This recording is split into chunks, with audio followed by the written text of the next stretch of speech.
The question I want to pose to you this morning is your lamp filled with oil?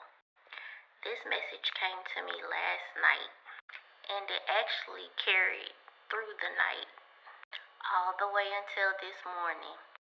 So, now that I have the proper lighting and I put some Vaseline on my face, let's get into this message. So, this message came from Matthew 25 and it's about the 5 foolish versions and the 5 wise versions.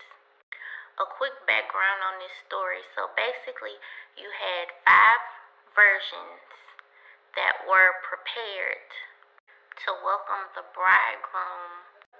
Basically, their lamps were filled with oil. And then you had another 5, which would be considered the foolish versions, who had no oil in their lamps. So what ends up happening is the bridegroom took some time to meet the wedding party. The foolish 5 versions asked the wise versions, hey, why don't you give us some of your oil? And the 5 wise versions said, why don't you go to the store and buy your own? Because the 5 wise versions knew that if they shared their oil, they would not have enough for when the bridegroom comes. So the 5 foolish versions, they leave to go buy some oil, and while they are away, the bridegroom comes and the banquet is set and the wedding party, including the 5 wise versions, go in. It's one small detail that I forgot. The crazy part about this story is while they were waiting for the bridegroom, instead of going to get oil, they fell asleep with the rest of the wedding party. The 5 unwise versions make it back to the party and they are asking for entrance, but they're denied entrance. So when I think about this story, and if you've ever read this story too, it's safe to assume that many of us make the assumption that we will be prepared in that situation. Or if we had just enough oil, we could get by until the bridegroom comes.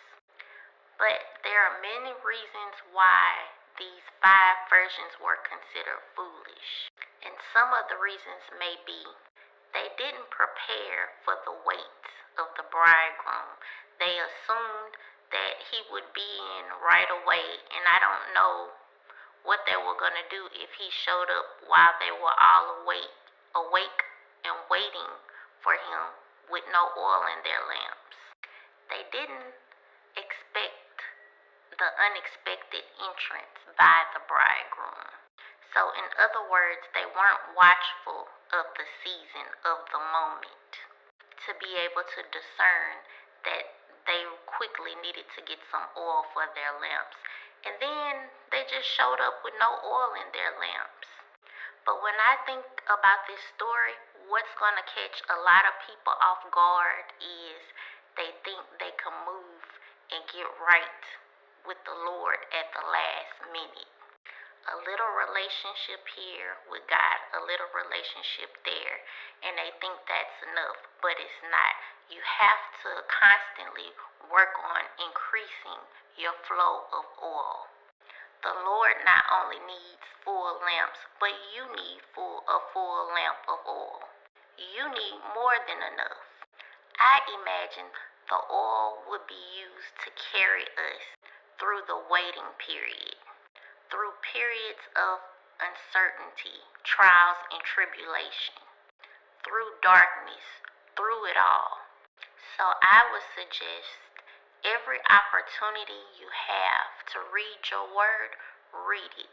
It's building you up and it's increasing your oil. Try to seek counsel from other believers and continue to encourage each other, because we all need these things to make it through. That's just something to think about.